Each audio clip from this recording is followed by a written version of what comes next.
Hi guys, my name is Ronit Verma और स्वागत है आपका गोपी कोचिंग क्लासेस के अंदर। तो हम पढ़ रहे थे आपकी क्लास 12 की बायोलॉजी स्टार्ट की थी अपन ने, और उसके अंदर हम पढ़ रहे थे आपकी यूनिट जो फर्स्ट है रिप्रोडक्शन वाली यूनिट। उसके अंदर हम पढ़ रहे थे, जो हमारा टॉपिक चल रहा था ये था असेक्सुअल रिप्रोडक्शन। तो असेक्सुअल रिप्रोडक्शन की हमने एक टाइप पढ़ चुके थे, फिजन। आज इस वीडियो के अंदर हम बात करेंगे उसके और टाइप्स के बारे में।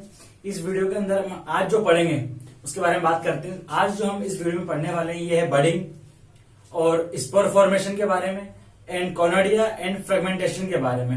ये चार टॉपिक्स आज के वीडियो के अंदर हम कवर करेंगे।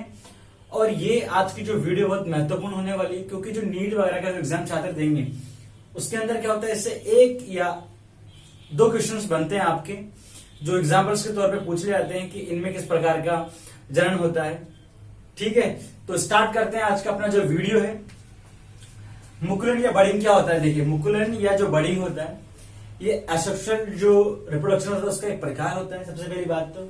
और ये क्या होता है, एक कोशिका जो जीव होते हैं, एक कोशिका जीव यानी कि जिनका शरीर क्या होता है, एक कोशिका का मिलकर बना होता है। इनमें क्या होता है, कोशिका जो विभाजन होता है यानी कि जो सेल डिवीजन है, ये सेल डिवीजन क्या होता है, असमान होता है। यानी बात करें इनके किसी हिस्से में सेल डिवीजन ज्यादा हो रहा होता है, किसी में नॉर्मल हो रहा होता है, इस प्रकार से। यानी अपनी तरह नहीं होता। जैसे कि अपन मैं अपनी बात करूं, मनुष्य की बात करें, अपने अंदर क्या होता है, जैसे कि मैं हूं तो मेरे अंदर क्या होगा, मेरे जहां भी पार्ट्स होगा सेल का, उनके अंदर क्या होगा, उनके अंदर सेल डिवीजन क्या होगा, एक समान होगा। यानी कि मेरे हाथ के अंदर जितनी सेल्स इसमें है उतनी ज्यादा सेल्स इसके अंदर होगी। यानी कि जितना सेल डिवीजन इधर हो रहा है उतना सेल डिवीजन इधर होगा। ऐसा थोड़ी मेरा ये हाथ भारी है, ये हल्का होगा।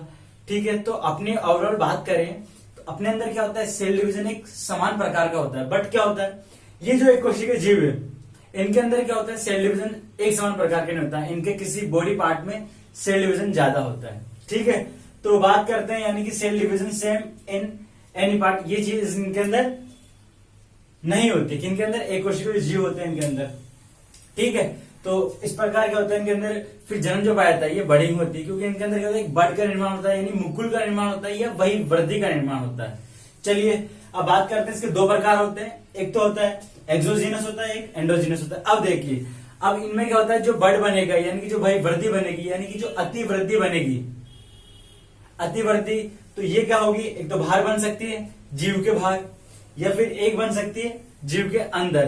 तो जो बाहर बनती है उसे कहते हैं एक्सोजीनस, जो अंदर बनती है उसे कहते हैं एंडोजीनस। इस बात को आप ऐसा समझिए, जैसे कि आपने देखा होगा अपने अंदर कभी जो फुंसी वगैरह हो जाती है तो उसमें क्या होता है, उसमें होता है अपना जो सेल डिवीजन होता है वो क्या होता है, उस जगह क्या होता है, कोशिकाएं बहुत ज्यादा विभाजित हो जाती है और उस जगह क्या होता है, जीव द्रव्य नष्ट हो जाता है। और इस प्रकार क्या होता है, अपने पास जैसे कि मेरे हाथ पे मान लेते हैं यहाँ पर एक फुंसी वगैरह होगी, या जिसे अपन कहते हैं नॉर्मल भाषा में कहते हैं घूमड़ निकल जाना, तो वहां क्या होता है, सेल डिवीजन होता है। बट क्या उससे नया जीव थोड़ी बनता है अपने, इनमें ये चीज होती है, इनमें वो चीज होती है, यानी उससे नया जीव बन जाएगा। अपने नहीं होता, अपने भी होता है वैसे क्या होता है सेल, लेकिन वो कहते हैं रेयर केसेस में होता है, उससे नया जीव नहीं बनता है। ठीक है, तो जैसे कि मान लेता हूं मेरे यहाँ पर एक घूमड़ निकल गया, तो उस जगह उस वाले पार्ट में क्या हुआ, जैसे कि मैं बात करूं इस वाले हिस्से में घूमड़ निकला, उस वाले पार्ट में क्या हुआ, उस वाले पार्ट में हुआ ये कि वहां की सेल्स बहुत ज्यादा विभाजित हुई, बट उससे थोड़ी नया जीव थोड़ी बनेगा। ठीक है, नया जीव किनमें बनता है, जो एक कोशिका जीव होते हैं।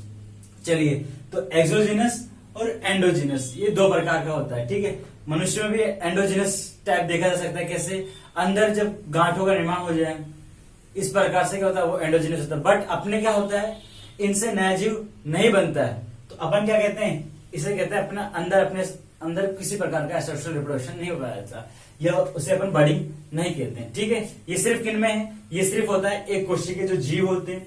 ठीक है, इनके अंदर पाए जाते हैं। एग्जाम्पल की बात करें ईस्ट वगैरह के अंदर, आप देखते हैं अपन इसकी भूमिका या किस प्रकार से होता है। देखिए भाई, कोई भी जो जीव होता है उस जीव के अंदर क्या होगा, जैसे मैं बात करता हूँ, यहाँ एग्जाम्पल ले रहा हूं मैं ईस्ट का, तो ईस्ट जो है ये ईस्ट का डायग्राम है।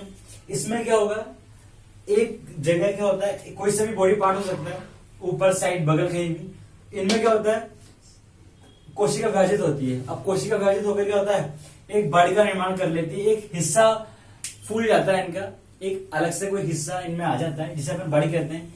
अब ये क्या होता है, वही वृद्धि, ये हिस्सा कहाँ बनता है, इसमें ईस्ट के अंदर बाहर की ओर बनता है, तो इसे कहा जाता है भय वृद्धि कहा जाता है। ठीक है, अब क्या होता है, इस भय वृद्धि में क्या होता है, जैसे इनका जो जनक था ये जो जनक है, इस जनक में क्या हुआ, इस जनक के अंदर देखिए क्या हुआ, इस जनक के अंदर हुआ कि भैया जो केंद्र होता है ये विभाजित होगा, और केंद्र विभाजित होगा तो दो भागों में डिवाइड होगा, दो हिस्से होंगे इसके, एक तो चला जाता है बाढ़ के और दूसरा खा जाता है अपने जनक के अंदर।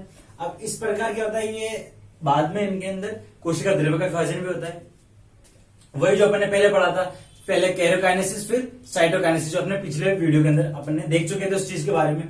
तो यही पहले कैरोकाइनेसिस फिर हुआ साइटोकाइनेसिस।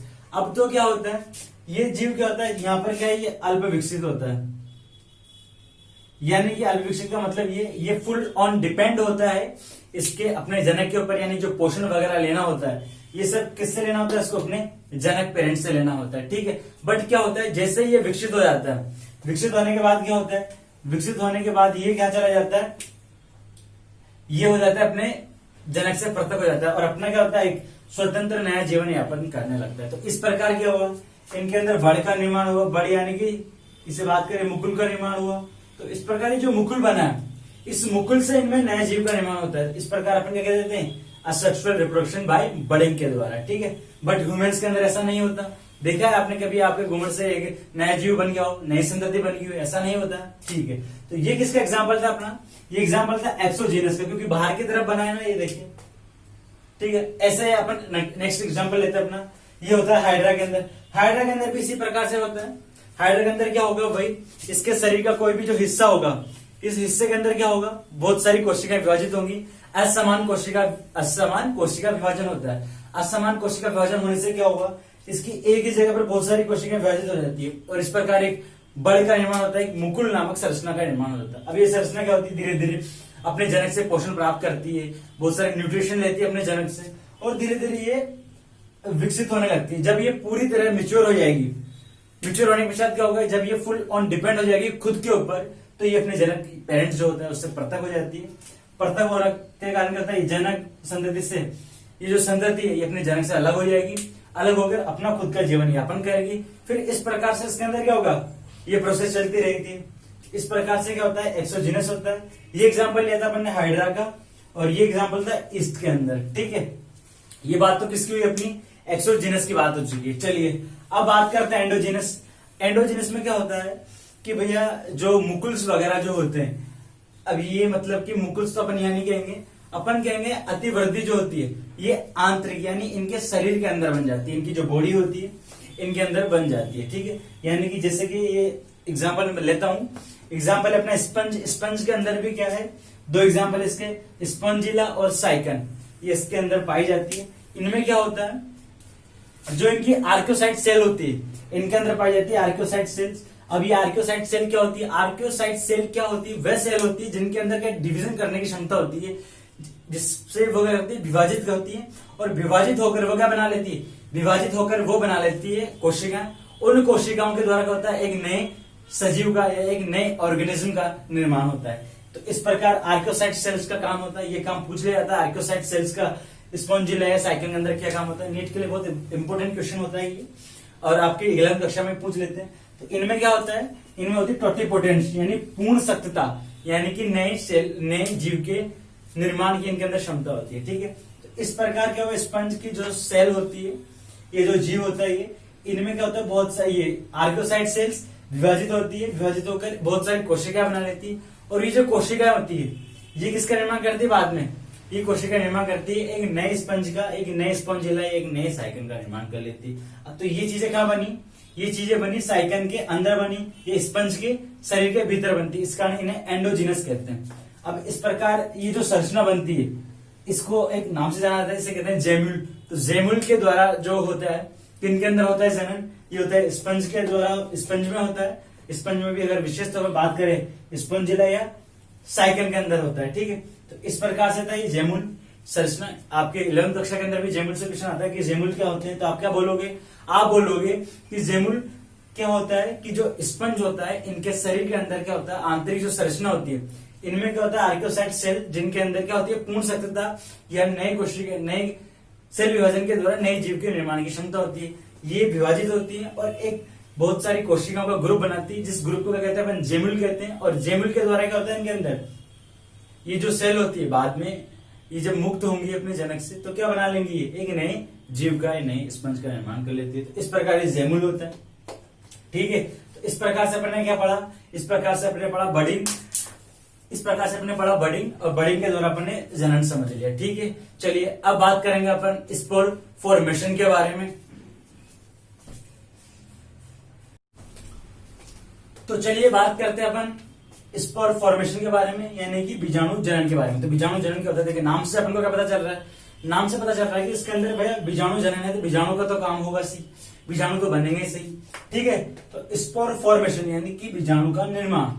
तो सबसे पहले अपन बात करते हैं इसके बारे में कि कहाँ पाया जाता है, कौन से ऐसे जीव है जिनके अंदर अपन को क्या देखने को मिलेगा, जिनके अंदर अपन को देखने को मिलेगा स्पोर फॉर्मेशन। ठीक है, तो चलिए सबसे पहले बात करते हैं, एग्जांपल लेते हैं ब्रायोफाइट्स की। आप पढ़ के आओ क्लास में कि ब्रायोफाइट्स क्या होते हैं। तो ये क्या होता है, जो ब्रायोफाइटा होते हैं या फिर जो शैवाल हो गए या जो कवक होते हैं या फिर निम्न वर्ग के जो जंतु जो भी सजीव हैं, उनके अंदर क्या पाया जाता है, इस प्रकार का अपन को स्पोर फॉर्मेशन का देखने को मिलता है। स्पोर फॉर्मेशन द्वारा एसेक्सुअल रिप्रोडक्शन देखने को मिलता है। चलिए इसमें क्या होता है, इसमें ये होता है कि जो बहुत सारे स्पोर होते हैं, इनके द्वारा क्या होता है, नई संतति का निर्माण होता है।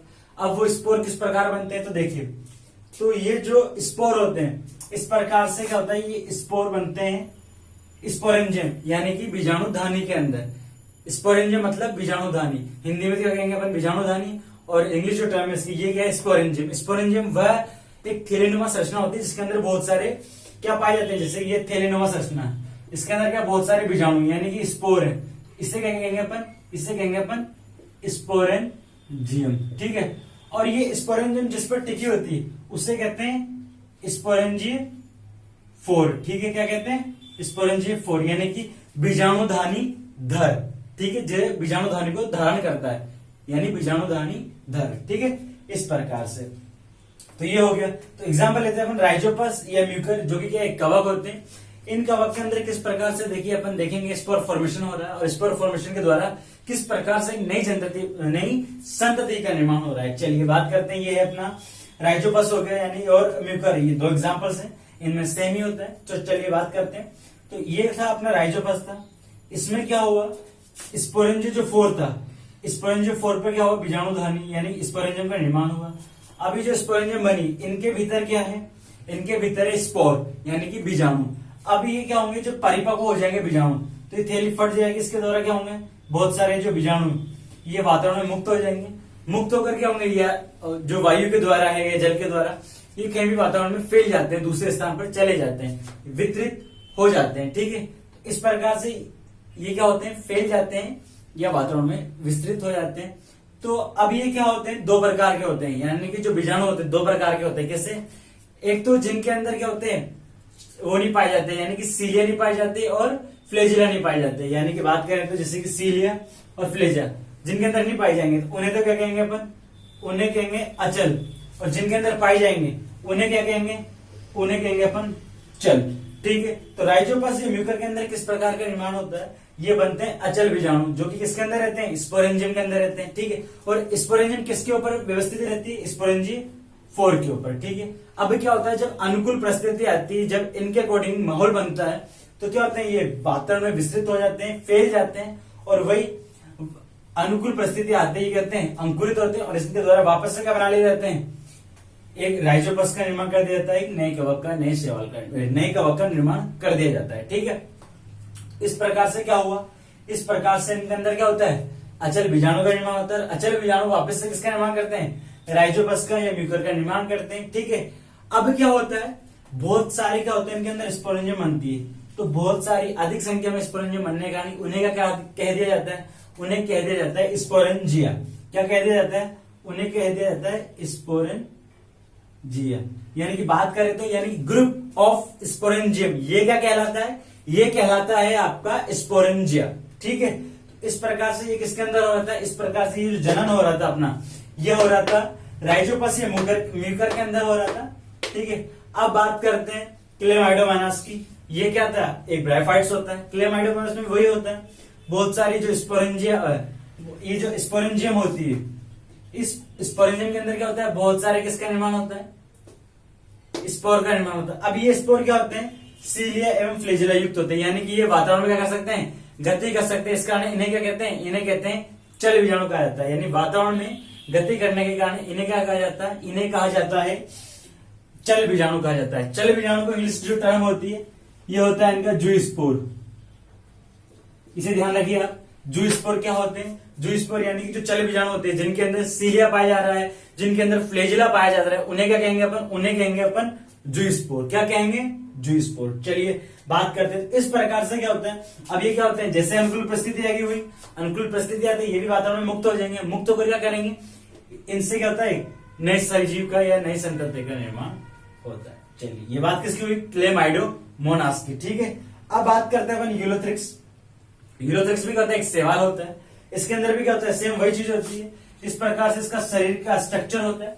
इसके अंदर भी वही क्या होगा, बहुत सारे स्पोरेंजियम बनेगी। स्पोरेंजियम के अंदर क्या होगा, बहुत सारे स्पोर का निर्माण होगा। अब जैसे ही अनुकूल परिस्थिति आती है, जैसे ही इनको जल की अधिकता हो जाती है, जैसे ही इनके अकॉर्डिंग वातावरण हो जाता है, वैसे ही ये फट जाती है स्पोरेंजियम। स्पोरेंजियम फटकर क्या होता है, ये वातावरण में मुक्त हो जाते हैं। और इस प्रकार से क्या होता है, इनके द्वारा जो स्पोर होता है, उस स्पोर के द्वारा एक नई संतति का निर्माण किया जाता है। इस प्रकार से ये चीज क्या कहलाती है, स्पोर फॉर्मेशन कहलाता है। इस प्रकार से अपन बीजाणु द्वारा जनन कहा जाता है। तो इस प्रकार से आपके एग्जाम्पल थे। इसमें अपन ने क्या समझा, इसमें अपन ने समझा चल बीजाणु, अचल बीजाणु क्या होते हैं। इसके अंदर अपन ने 3 एग्जाम्पल ले लिए हैं, राइजोपस का भी ले लिया, यानी कवक के भी ले लिए और शैवाल के भी ले लिए। ठीक है, इस प्रकार से ये था स्पोर फॉर्मेशन, जो कि एक प्रोसेस होता है, जो कि एक विधि होती है असेक्सुअल रिप्रोडक्शन की, जो किसमें पाई जाती है, ब्रायोफाइट्स में और शैवाल, कवक वगैरह के अंदर। और निम्न वर्ग के जो जीव होते हैं उनके अंदर क्या पाया जाता है, इस प्रकार से स्पोर फॉर्मेशन पाया जाता है। अब अपन बात करेंगे कोनोडिया के द्वारा जनन किस प्रकार से होता है। किस बारे में बात करेंगे अपन, कोनोडिया के द्वारा जनन किस प्रकार से होता है। तो चलिए बात करते हैं अपना अगला टॉपिक कोनोडिया के बारे में। तो जो कोनोडिया होता है, यानी कि जो कोनोडिया के द्वारा जनन होता है, ये जनन देखिए किस प्रकार किसमें होता है। सबसे पहले तो बात करते हैं, तो ये जो निम्न वर्ग की शैवाल जो होती हैं, जैसे कि कवक हो गया, एस्परजिलस हो गया, इन कवकों के अंदर किस प्रकार का पाया जाता है, कोनोडिया के द्वारा जनन पाया जाता है। यानी कि अलैंगिक जनन का जो प्रकार होता है एस्परजिलस में और पेनिसिलियम में, ये किस प्रकार होता है, कोनोडिया के द्वारा होता है। तो देखिए इसमें क्या होता है, इसमें ये होता है कि इसमें सिर्फ इतना डिफरेंस है स्पोर फॉर्मेशन से, कि जो स्पोर फॉर्मेशन के अंदर जो स्पोरेंजियम बन रही थी ना, और उस स्पोरेंजियम में क्या बन रहे थे, स्पोर। इसमें क्या होता है, इसमें होता है ये कि इसमें किसी प्रकार की स्पोरेंजियम का निर्माण नहीं होता है। यानी कि स्पोरेंजियम क्या होगी, इसके अंदर नहीं बनती है। तो सिर्फ क्या बने, तो सिर्फ स्पोर बनते हैं। और ये जो स्पोर बनते हैं इन्हें कहते जाता है कोनोडिया। और कोनोडिया जिस पर धारण होते हैं उसे कहा जाता है कोनोडियोफोर। इस प्रकार से जो जनन होता है पेनिसिलियम के अंदर, ये किस प्रकार का होता है, कोनोडिया के अंदर होता है। अब वही तो जो पेनिसिलियम होता है इसमें कोनोडियोफोर बनेंगे, कोनोडियोफोर के ऊपर किसका निर्माण होगा, कोनोडिया का। अब ये जो कोनोडिया होंगे ये होते हैं स्पोर होते हैं खुद भाई, ये कहते हैं बाहर की तरफ होते हैं स्पोर। ये क्या होते हैं, स्पोरेंजियम के अंदर नहीं बनते, इसीलिए इन्हें क्या कहा जाता है, कोनोडिया कहा जाता है। ठीक है, तो अपन क्या कर रहे हैं, अब अपने पास क्या आ चुका है, कोनोडिया, यानी कि कोनोडिया बन चुका है। तो क्या होगा, वही होगा कि अनुकूल जैसे ही परिस्थितियां आती है उसके पश्चात क्या होते हैं, ये यहाँ से गिर जाएंगे। ठीक है, यहाँ से फैल जाएंगे, और फैल कर क्या करेंगे, जैसे अनुकूल परिस्थिति है अंकुरित होंगे, अंकुरित होकर नए पेनिसिलियम का निर्माण कर देते हैं, या फिर नए एस्परजिलस का निर्माण कर देते हैं। इस प्रकार से क्या होता है, पेनिसिलियम में कोनोडिया के द्वारा जनन पाया जाता है। ठीक है, तो ये किसका निर्माण हुआ, ये निर्माण हुआ कोनोडिया का। डिफरेंस आपको पता होना चाहिए कि इसमें और स्पोर फॉर्मेशन में किसका डिफरेंस है। डिफरेंस सिर्फ इतना है कि उसके यानी कि जो स्पोर फॉर्मेशन होता है, यानी बीजाणु जो जनन होता है, उसके अंदर जो स्पोर बनते हैं, ये स्पोर बनते हैं स्पोरेंजियम के अंदर। और इसमें जो यानी कि जो कोनोडिया है, इसके अंदर जो स्पोर बनते हैं ये सिर्फ बाहर बनते हैं। यानी कि इनमें जो स्पोर फॉर्मेशन का टाइप होता है ये होता है एक्सोजीनस, यानी बाहर की तरफ बनते हैं, एकल रूप में बनते हैं, ये किसी प्रकार के स्पोरेंजियम में नहीं होते हैं। ठीक है, तो इस प्रकार से हमने क्या पढ़ा, कोनोडिया पढ़ लिया। अब बात करते हैं फ्रेगमेंटेशन की, यानी कि बात की जाए तो खंडन। खंडन क्या होता है, देखिए कोई भी जो जीव होता है उसी जीव का शरीर का टुकड़ों में डिवाइड होना। अब देखिए अपन ने क्या पढ़ा, फ्यूजन के अंदर, फ्यूजन के अंदर मैक्सिमम कितने हो सकते हैं, 2 टुकड़े हो सकते हैं। बट इनमें क्या होता है, फ्रेगमेंटेशन में ये होता है कि इसके कितने भी पार्ट्स हो सकते हैं बॉडी के, और जितने भी पार्ट्स होंगे उन सभी हिस्से क्या करते हैं, उनके अंदर क्या होता है, एक नए जीव बनाने की क्षमता होती है। ठीक है, इसका जो एग्जाम्पल है ये होता है स्पायरोगायरा हो गया, यूलोथ्रिक्स हो गया, ब्रायोफाइटा हो गया।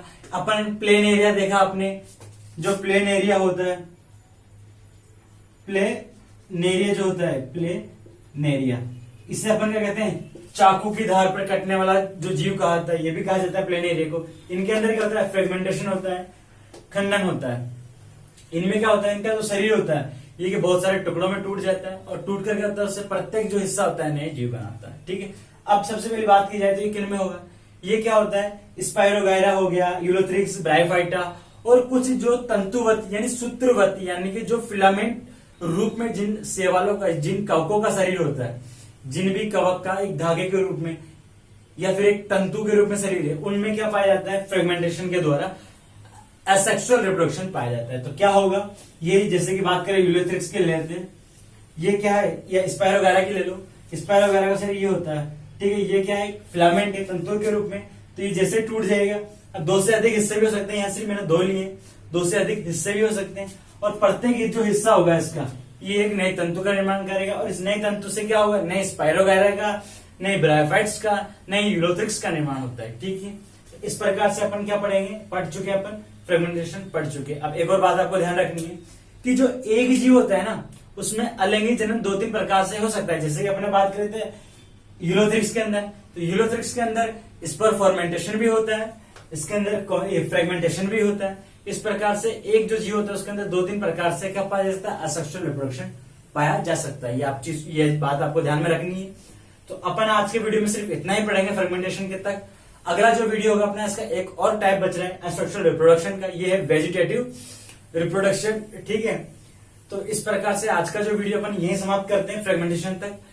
कुछ भी टॉपिक से अगर रिलेटेड आपको कंफ्यूज हो, कुछ भी आपको जानकारी पूछनी हो, कुछ भी डाउट्स वगैरह क्लियर करने हो, कमेंट बॉक्स खुला पड़ा है, आप जाइए वहां पर पूछिए, पर्सनली मैसेज कर सकते हो व्हाट्सएप पे। वीडियो अच्छा लगे तो शेयर जरूर कर देना अपने दोस्तों के साथ, सब्सक्राइब करना मत भूलना, लाइक कर ही देना, और तो बस समझ में नहीं आया तो पूछो कमेंट बॉक्स में, शेयर जरूर करना अपने दोस्तों तक ताकि वो भी इस लॉकडाउन वाले माहौल में पढ़ सकें। Thank you, bye bye.